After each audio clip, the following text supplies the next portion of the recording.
उषा देवी की दो बहुएं नीलम और कविता। बड़ी बहू नीलम के दो बच्चे थे और छोटी बहू कविता की शादी को 1 साल होने वाला था। नीलम बड़ी थी इसलिए अपनी आदत के हिसाब से हर जगह अपना रुतबा दिखाने की उसकी आदत थी। वो कविता को आगे बढ़ने ही नहीं देती थी। कविता, रोटियां भी रहने दो, मैंने बाहर वेज बिरयानी सबको सर्व की है।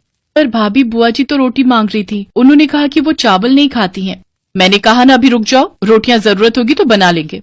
भाई दूज का त्योहार था, घर में सब मेहमान आए हुए थे, इसलिए उषा देवी की दोनों बहुएं रसोई में दोपहर का खाना बना रही थी। नीलम ने वेजिटेबल बिरयानी बनाई थी और वो सबके सामने अपनी उसी बिरयानी के गुण गा रही थी, जैसे कि अपने मुंह में या मिट्ठू बनने वाली बात हो।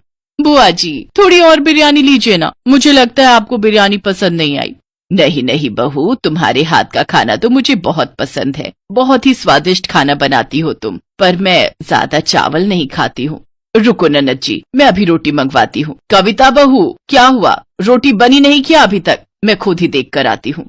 उषा देवी रसोई में जाती है तो कविता रसोई में रोटी बनाने की जगह मीठी सेवई बना रही थी। उषा देवी को गुस्सा आ गया और उन्होंने कविता की डांट लगा दी।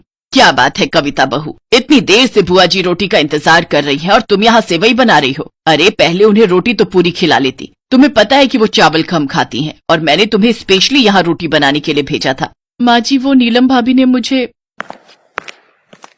कविता, तुम रहने दो, मैं रोटियां सेक देती हूँ। माँ जी आप बाहर जाओ, मैं जल्दी जल्दी रोटी सेक कर लाती हूँ। पहली बार कविता को एहसास हुआ कि नीलम उसके साथ सही नहीं कर रही है। उस दिन उसने ठान लिया कि वो देवरानी है तो क्या हुआ, पर इस तरह से जेठानी का गलत व्यवहार भी तो वो सहन नहीं कर सकती ना। अब वो चौकन्ना रहने लगी। जब भी नीलम अपने आप को आगे करती तो कविता भी पीछे नहीं हटती, पर वो इस बात का जरूर ध्यान रखती थी कि नीलम उसकी जेठानी है तो उसका मान सम्मान भी बना रहे। एक दिन उषा देवी की बहन और बेटी उन सबके साथ बाजार गई। उषा देवी की बहन की लड़की किरण की शादी थी तो वो सब उसी की शादी की शॉपिंग के लिए गई हुई थी। मौसी जी, ये लहंगा किरण पर बहुत अच्छा लगेगा। क्यों किरण? नीलम भाभी, कविता भाभी जो प्याजी कलर का लहंगा दिखा रही है वो भी बहुत अच्छा है। आजकल प्याजी रंग बहुत इन है, मैंने बहुत सारी एक्ट्रेस को देखा है, वो आजकल इसी कलर के लहंगे अपनी शादी में पहन रही हैं। इसमें फोटोग्राफ्स बहुत अच्छे आते हैं। एक काम करना किरण, तुम दामाद जी के भी सेम कपड़े ही बनाना, बहुत सुंदर लगेंगे। और वो जो मैंने पार्लर वाली तुम्हें बताई है ना, वो इतना सुंदर मेकअप करती है ना कि तुम बहुत सुंदर लगने वाली हो। सच कविता भाभी, आपने तो मेरी शादी की बहुत ही बढ़िया शॉपिंग करवा दी है।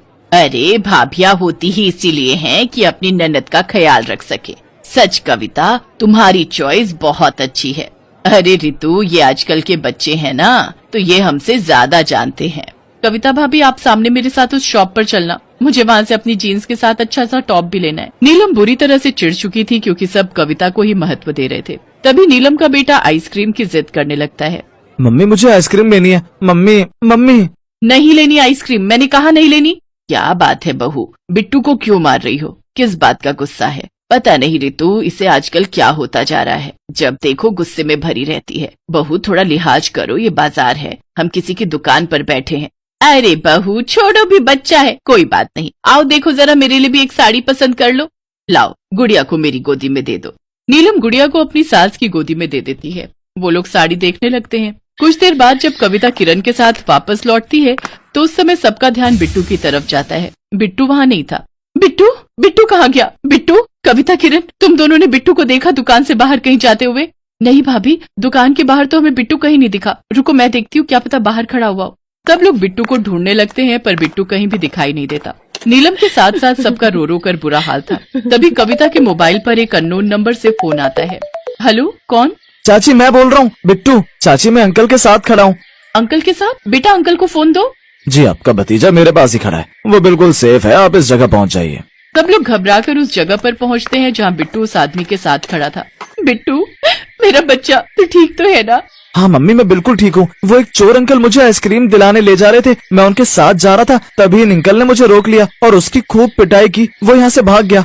जी, आपका बेटा बिट्टू बिल्कुल ठीक है, वो बदमाश भाग गया, वो तो मेरी नजर पड़ गई और मैंने उसे पकड़ लिया। आपका बेटा बहुत समझदार है, इसे बाकी फोन नंबर तो याद नहीं थे पर अपनी चाची का नंबर याद था, इसलिए मैंने तुरंत इनके नंबर पर फोन मिलाया। आपका बहुत बहुत शुक्रिया बेटा।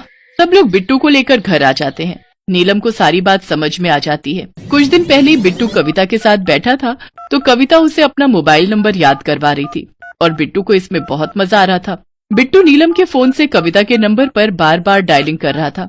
मजाक मजाक में ही सही पर बिट्टू को इसी बहाने अपनी चाची कविता का नंबर याद हो गया था।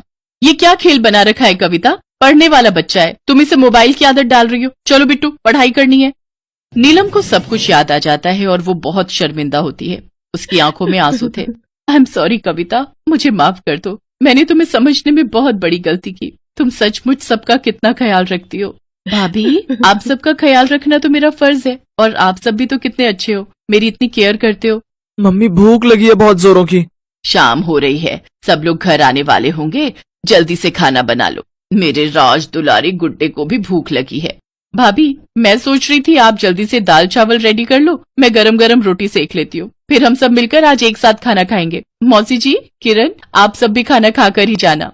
हाँ बहू, बहुत जोरों की भूख लगी है। नीलम, जल्दी से दाल चावल बना लो। और कविता, एक काम कर बहू, रोटी के साथ साथ ना वो जो तूने लाल मिर्च का अचार डाला है ना, वो जरूर खिलाना, वो बहुत ही टेस्टी बनाया है तुमने। हाँ बहू, जल्दी से अब तुम दोनों खाना बना लो। नीलम भाभी, मैं कह रही थी इस साड़ी के साथ चप्पल अच्छी लगेगी या फिर सैंडल? इसके साथ तो हील वाली चप्पल ही अच्छी लगेगी। कुछ भी कहो भाभी, के चावल एक एक दाने खिले हुए बनते हैं, मुझे तो ऐसे चावल बनाने ही नहीं आते। भाभी, मुझे भी इस तरह के चावल बनाने सिखाओ ना, जिसमें एक एक दाना अलग हो, मुझे भी सीखना है। और फिर इस तरह हंसते और खट्टी मीठी बातें करते हुए देवरानी जेठानी दोनों एक दूसरे के गले लग जाती हैं।